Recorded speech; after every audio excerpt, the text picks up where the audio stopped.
worksheet. Have you gone through the worksheet? Yes, ma'am, we saw that. Yeah. So hope let me share that that screen that for you. So hope by now you would have understood that how much important it is for you to remember the single letter notation, right? Because you know um, mostly in the research, we don't go with the complete understanding of the complete names or structure. It is only always your single letter notation that is most widely used, right? So let me share that document for you. This was the one, right? So hope the screen is shared for you. Is the screen shared for you? Can you see the screen? Yes, ma'am. Yeah. So this is a date. I have taken screenshot from a database called as far as you know, like whatever you want general information, you ask Google, right? So whatever you ask Google, you will get answers. But with something related to research in biotechnology, especially. So we get information from a website called as NCBI. You can see here NCBI is National Center for Biotechnological Information. So you have all the sequences of DNA, protein, everything there. So uh, you have millions of, suppose for example human being, right? So in human you have almost like 30,000 genes, and each gene having two to three different coding for two to three different kinds of protein isoforms like this. So we have like millions of proteins known throughout the living organisms. So how to store that much big information? So if they are stored in the form of single letter notation, that will be very comfortable. So that is how they have stored. So I have taken some sequences of a very simple protein known called as insulin, right? So this is the insulin precursor from aplysia, and insulin protein from Octodon digus, and you have the insulin sequence, because you know throughout the vertebrate kingdom you have the staple food. What they take is carbohydrates, right? So hence they have evolved a mechanism to digest the carbohydrate and regulate the carbohydrate concentration in the blood with the help of insulin, right? So later on in your higher classes you will be comparing these sequences and trying to understand the relationship. Just like for understanding sake, I have taken 2 to 3 sequences of insulin for you. So let's start working with the human insulin, right? So as I mentioned, these sequences are available from NCBA, and GenBank is one like uh, internal storage unit, like, right? So maintained by USA. So they have, and each protein in the database, like how there is thousands of students joining to the college every year, but each student has a unique registration number, right? Same way each protein, see, for this insulin you have some registration number here, for this insulin you have a different registration number, and for this insulin you have a different registration number, you see here. So whatever protein that are deposited to the data bank, because they may all carry with the same name, we may get confused. So each protein has its a ID number. You call this ID number a accession number, right? So now you don't need to worry about it. In your higher classes, you will be learning all this. So what I wanted to learn from you from this is that what I want to learn is, so this is the amino acid sequence of your insulin. Insulin, which organism? This is from Homo sapiens, right? So insulin from Homo sapiens has these many amino acids in length. So first you are supposed to check how long it is. If I'm giving you an any amino acid sequence, first information what you should have is how long is the sequence? Means what is the number of amino acids you have in this sequences. It is a very small so actually the site from where you will be copying it, you will get the information there itself. But if they are not giving you the word file, view the, sorry, in review, go to word count. So it is telling you the word count as characters with no space. It is 110 amino acids. So how long is this sequence? Is 110 amino acids. Once you start browsing the NCBI site and once you start taking the sequences, there itself you will get the information. But you have the direct information and you are supposed to check how much is the length of the amino acid sequence, right? This is the amino acid sequence. Then the next exercises I have given you is identify the amino acids. So I have made this entire 110 amino acids into like small stretches, small stretches, and I wanted you to identify each and every amino acid. So one after another you can unmute and you can tell me so that we can.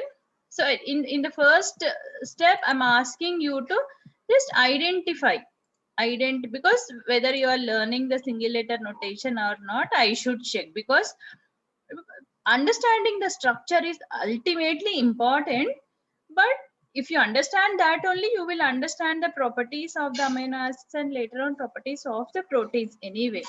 But in higher level of research, you need to understand the single letter notation, right? So let me make it little highlighted, little larger, so that you will be able to see better. And I will make it bold also. Yes. So let's get started with the first. This is the first stretch of amino acids. Can you tell me how many amino acids you have here? Anybody? One. You all of you unmute, please. All of you unmute and tell me. All of you can please unmute and you can interact. 1, 2, 3, 4, 5, 6, 7, 8, 9, 10, right? Am I right? How many amino acids are there in this stretch?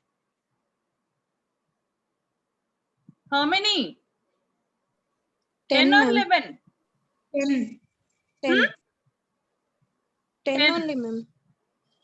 Loudly. 10 only, right? So Yes, ma'am. one more very important concept all of you should remember.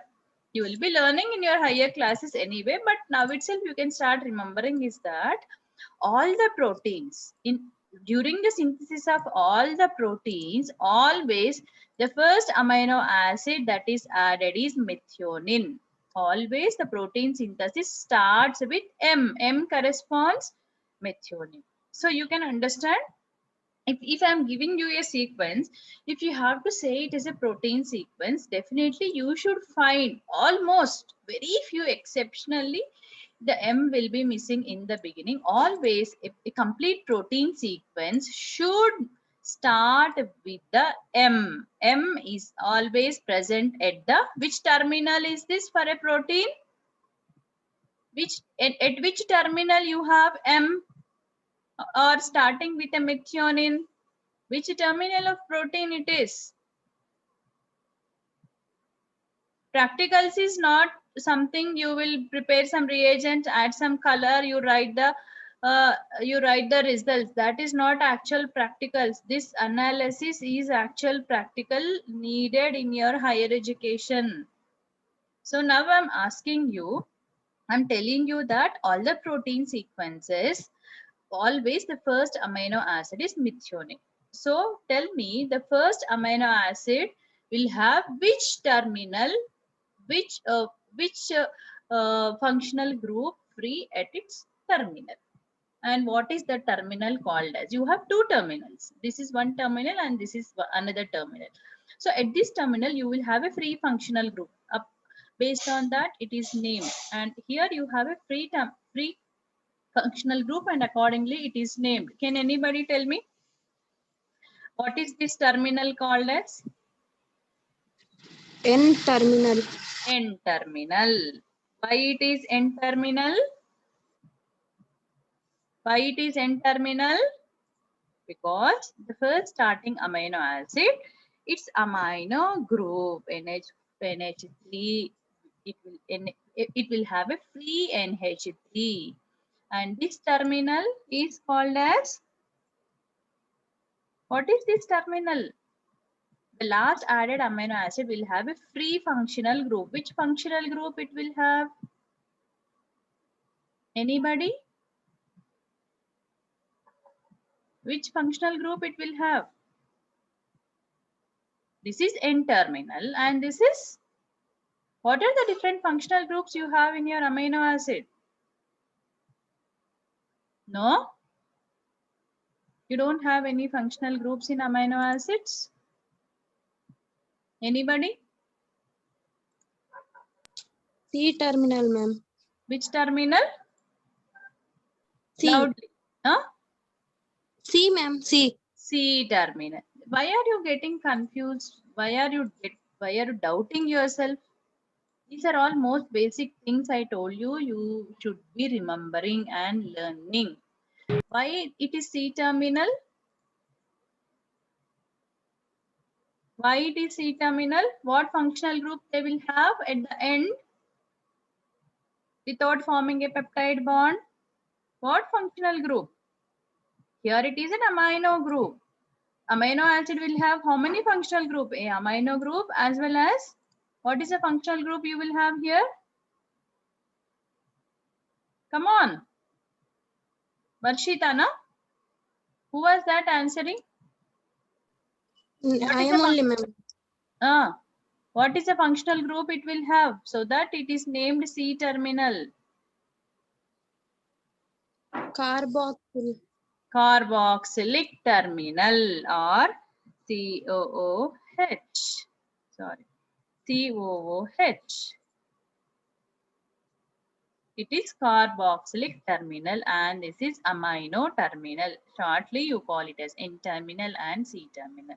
Remember, always the N terminal amino acid is your methionine. Always. You should find whether methionine is there or not in the beginning. Okay, clear with this? Okay. Now let's get started to identify the because I have this is 110 amino acids length, right? So then I have divided this into few fragments I gave you for practice. So can you please unmute and tell me so that I can start typing? Can you please tell me the names of amino acids? So first amino acids, anyway, I have told you. First amino acid is methionine.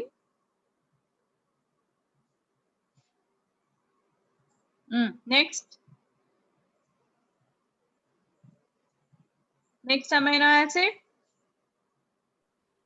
Alanine. Next is alanine. So did you practice? After Ma'am, very good. practice, but I get only some names, ma'am.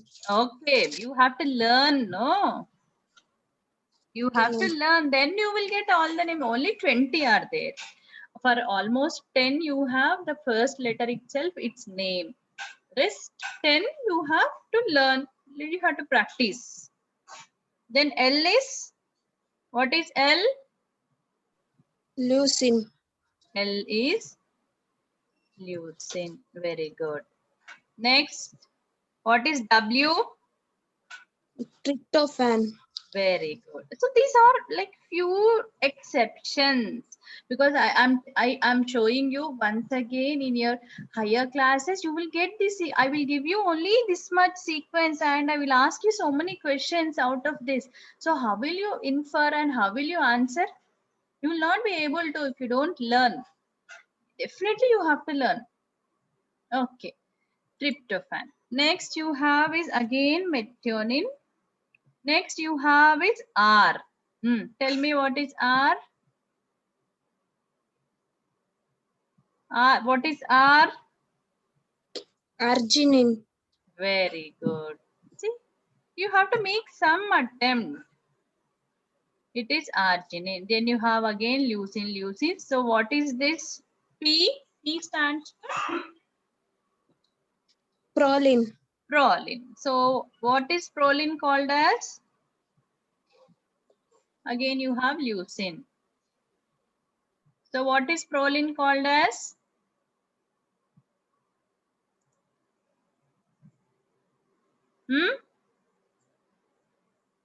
What is proline called as? Chapali. What is a special name that is given to the proline?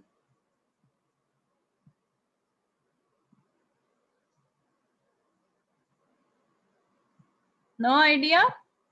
I told you now, this is called as amino acid. This is not called as amino acid. This is called as amino acid because it will have the cyclic structure. Again, you have a leucine here, right? Okay. So this is how you have to practice. So let's get any new amino acid you are finding in this stretch. L is leucine. Yeah. W is, what is W once again? Tryptophan, ma'am. Tryptophan. What is G? Only one person is answering. What is G? Glycine, ma'am. Glycine. Then what is P? Proline. Proline. So this is how you have to write. Yeah. Next you have next stretch. New stretch you have. What is D?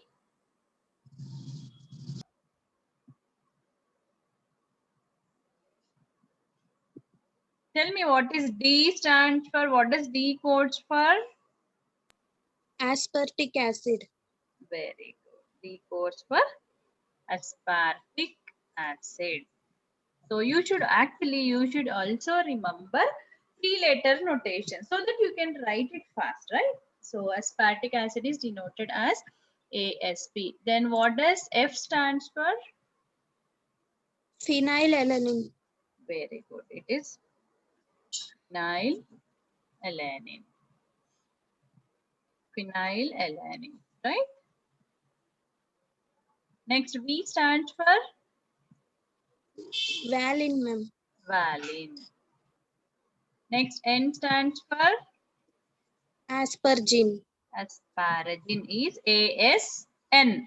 ASP is aspartic acid. ASN is asparagine. Okay. Then Q. Glutamine.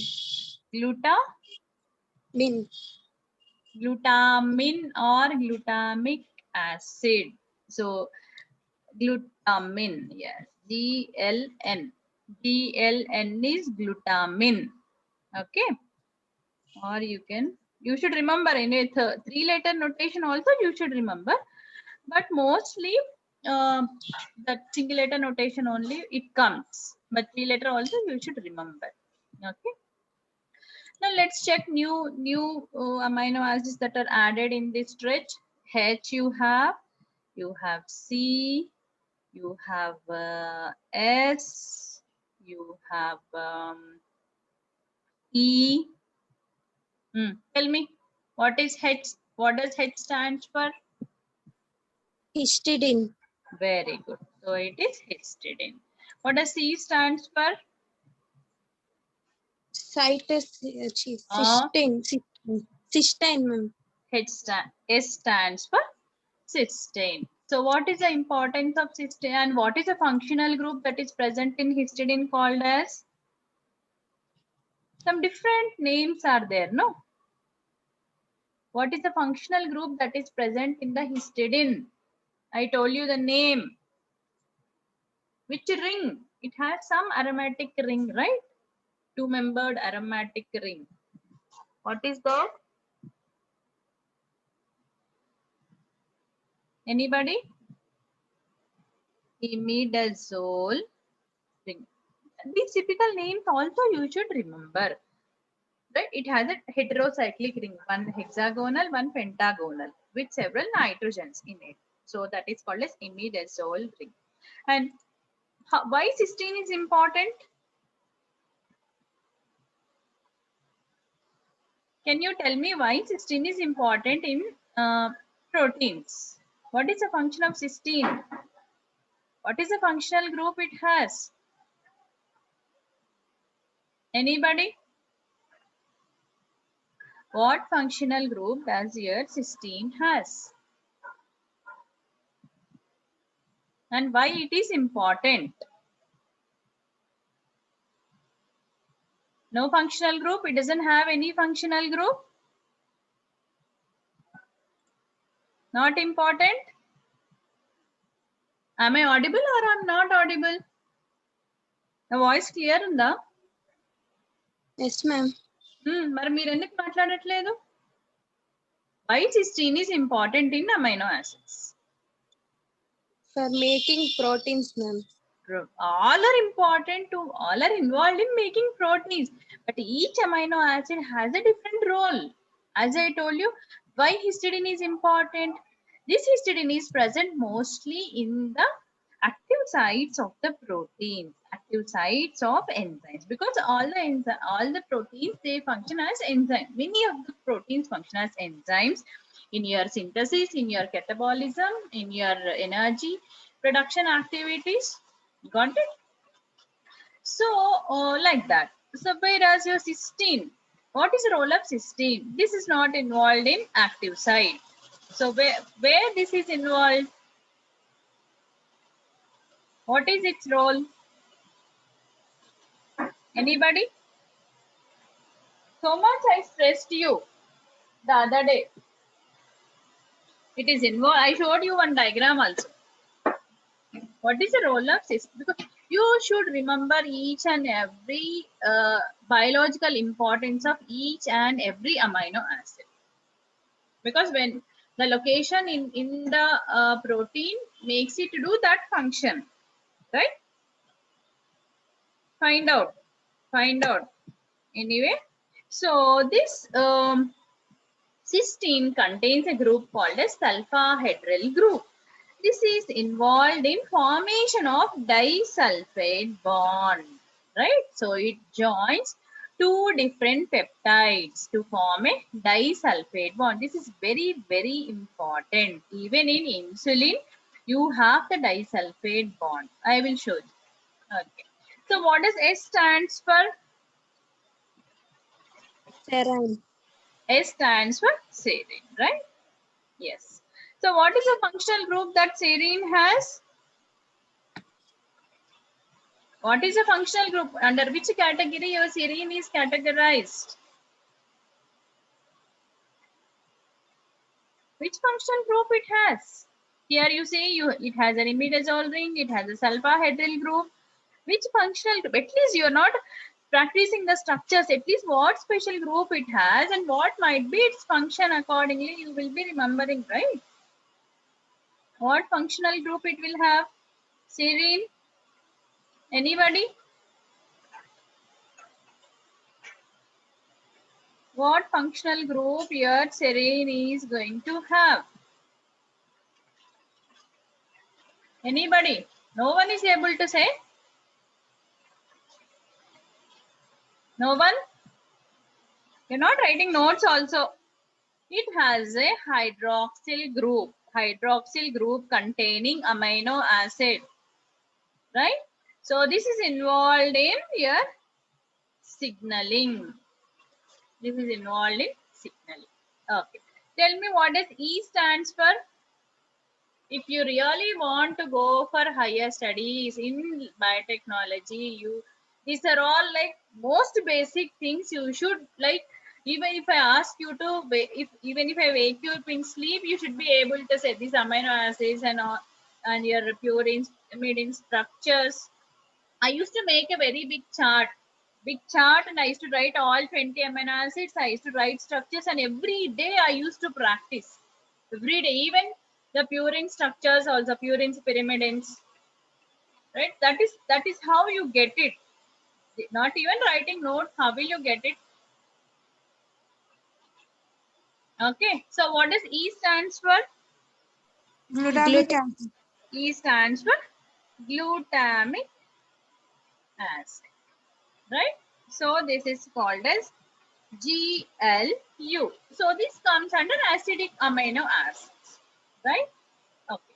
Now let's check, are there any new amino acids that are added here? You have a Y here, then you have a B here, you have exceptional. You have B, you have R, you have F. So can you tell me what does Y? Y stands for? Tyrosine. Y is tyrosine. So what kind of amino acid is tyrosine? It is categorized into which category? You should also remember the 3-letter notation. 3-letter, 1-letter, and full name. Anyway. Okay. So what is the function of tyrosine? And what is the functional group it has? Because they have a special functional group, they are given the name, right? Apart from the basic structure is your carbon, nitrogen, and your H and R group, they will have a different structure, right? So what is a different functional group they have? Anybody? What is a functional group this uh, tyrosine has? Anybody? Is there any freehand writing tool? I'm just checking.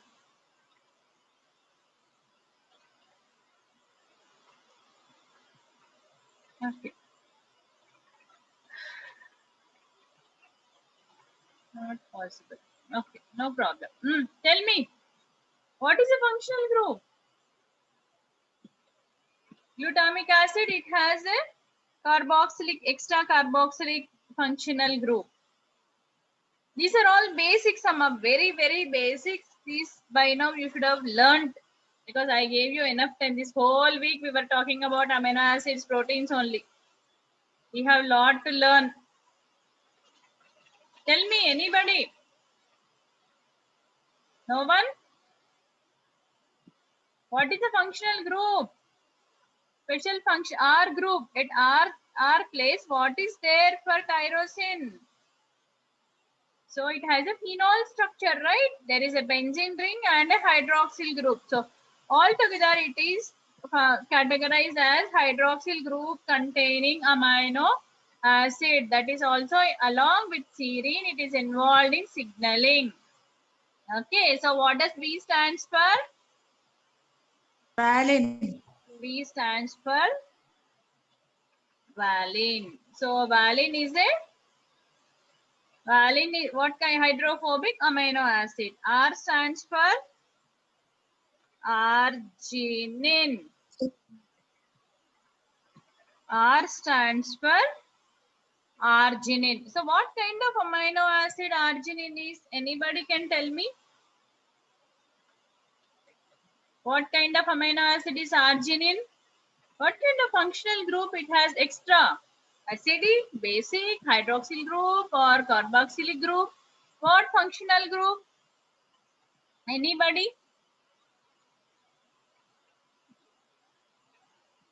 Anybody can guess? What is the special group that arginine has at its R position on the amino acid? Right? It is a basic amino acid. It has several nitrogens. Then F stands for, what does F stands for? Anybody? Inda kochindi kada? Phenylalanine. Okay. S stands for phenylalanine. Okay. Phenylalanine. Okay. So this is how you will be writing. Yeah. Here you got one more amino, one more new amino acid. What does K codes for? What does K stands for? Lysine. K stands for lysine. So what is the nature of lysine? How it is classified? It is classified as basic amino acid. It contains extra amino group. It, I taught you very clearly, it is epsilon amino acid. Epsilon amino group containing amino acid. You will be able to write the structure perfectly if you remember this way. Because you don't know at what carbon you will be adding the amino group. If you remember it as epsilon, you will find it comfortable. Okay. So are there any new types of amino acids? That's fine. Yeah. Now let's go here. You have D here. You have Q. You have E. Okay. Tell me what does your D? Is the screen clear for you? Can you see the screen properly? Yes, ma'am. Yeah. So what is D codes for? Aspartic acid. D codes for aspartic acid. Sorry, where did it go? Aspartic acid. What does Q stands for? Glutamine. Glutamine. Glutamine. Very good. What does E stands for? Glutamic acid. Glutamic acid. So how I remembered was glutamic. So you have two acidic amino acids, right? Aspartic acid and glutamic acid. So aspartic acid is D and glutamic acid is E. And you know glutamine, as well as you have one more, glutamine is derived from glutamic acid, right? So that is Q. And the what is derived from aspartic acid? Can anybody tell me?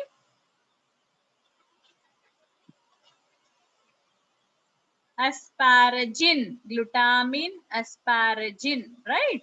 So asparagine is denoted as N. So glutamine, aspartic acid is D, glutamic acid is E, asparagine is N, and glutamine is Q. So like in a comparison, you should remember. That is how you will be able to remember. Somewhat little difficult only, but you should practice so many times, put some logic, and you will remember. Okay. So are there any new category of amino acids? Almost we have covered all the different types and you have very well identified. So it looks like all this, what is the sequence we have taken? What is the amino acid sequence? What are these sequences from which amino acid? So what is N I told you just now? What does N codes for? Asparagine. Asparagine. Okay, asparagine. This is derived from aspartic acid. Okay, derived from aspartic acid. Okay, so this is how you you have to do the homework. You should fill in all this. All this you should fill in and you write what is the functional group they have. What is the functional group they have, and all that you should write. Okay. So let me go down. Yeah. So now you know this is your 110 amino acids, right? So in 110, we have seen altogether. In 110 you have altogether like almost అన్ని వచ్చినట్టే కదా ఇప్పటి వరకు amino acids. So, but you would like to know predominantly in these 110, which amino acid is more predominant, which amino acid is like missing. All that also is very important, right? So, if I give you small stretch, you will be able to count and write. But if I'm giving you very big stretch of amino acids, you will find it very difficult. So let me stop sharing and I will take you to online tool. There are many online tools you will be learning anyway in later classes, but you will be excited to see how many good tools you have so that they help you to check so many parameters of your amino acids, right? So Expaciprot param